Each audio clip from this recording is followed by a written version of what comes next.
Nowadays, people will sell you out over views. Sell you out over views. Don't even care. We're supposed to be longtime friends. I look out for you. You look out for me. You need media attention, I got you. You need money attention, I got you.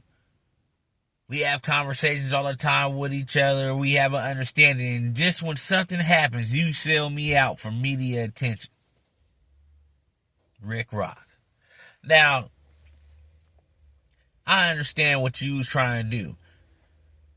J. Reed, your old school OG partner you was in jail with. He done got punched out in the parking lot, so now you feel some type of way about him getting punched out because you feel like he's a cool dude because you was in jail with him.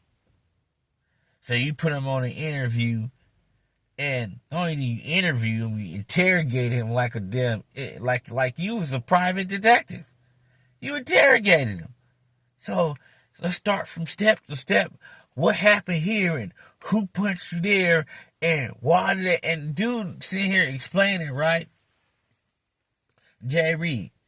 And I know a liar when I hear a liar because it just certain words that, people try to skip over when they're lying. I'm just an innocent man. I'm only 5'7". I'm 140 and 5'7". Why would they beat me up like that? But they gonna have to pay for this. Okay. Like you went from innocent to, but they gonna have to pay for this because God's will for them to pay for this. So, now you're a man of God. But then when you start telling your story, half of your story, you was in jail. Gangbanging. Half of the story you was telling you was in jail, gangbanging. You sound like one of them dudes that just got out of jail, come with a proposition, trying to merge together. You feel me? And you on that, OG shit, you know what I'm saying? Thinking since I'm 50 years old, like I can talk to. No. Just because you're older, you can't talk to people however you want to talk to them. You can't have your friends talk to them however they want to talk to them and then feel like it's cool. No. So he just felt like he OG, fresh out the pen. He, you know what I'm saying? OG gang bang. He feel like he can just talk to anybody any type of way and no one's supposed to touch him. That's not how it's supposed to go. Got socked down in the parking lot. Now he's talking about litigation. When is it cool for gangsters to start litigations? This is what we came down to. Nigga talk. That's why I don't even pay attention to these niggas on the internet. They want to talk shit, and then when you find them and punch them out, then they want to file a lawsuit against you. Like, when does it come down to this? When has gangsterism come down to this? Everything is done about being a gangster. It'll come down to if you punch another gangster, they're gonna sue you. Oh, I came up there, and the other guy, he was just a good man. He just came up there. Let me ask you a question, right? Because I'm good at reading interviews.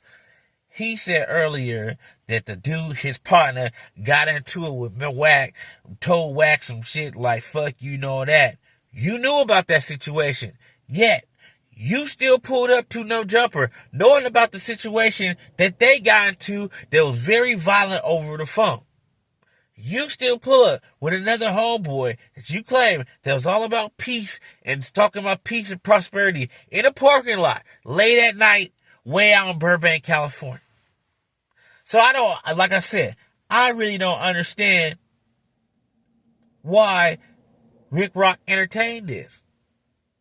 You supposed to be my partner, and you giving this dude a legality to sue me. You supposed to be my partner. Nah, you ain't cool. You ain't cool at all. I don't know what type of hood you from. I don't know how they let that happen. Is this what we doing now on the internet? We investigating for the next nigga that get punched out. We doing investigations now for the next nigga. Come to my podcast.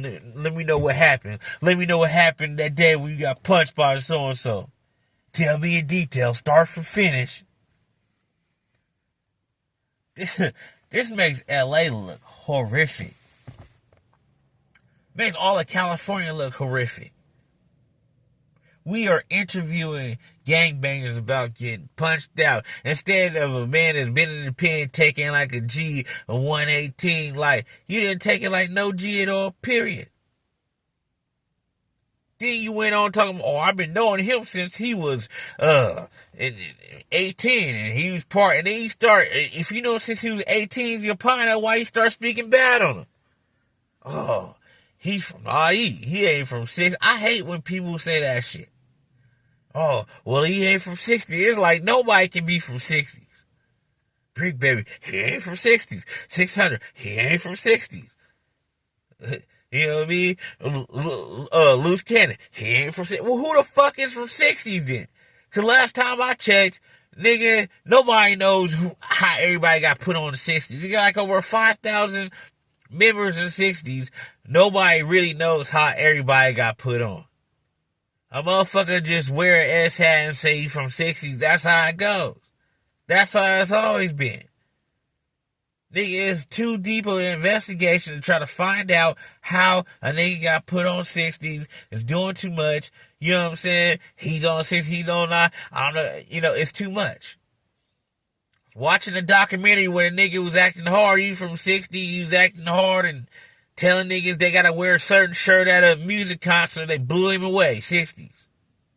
So what I'm saying is that I don't care how Loose Cannon got put on 60s and his story about you was locked up with him and y'all was friends and he wasn't like that. He was like that day. That day, he was like that. That day, you got punched. That day, you got mixed around. That day, you got stripped.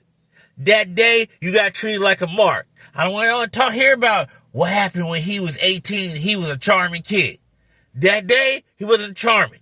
That day, you got punched out. So don't try to sue now, nigga.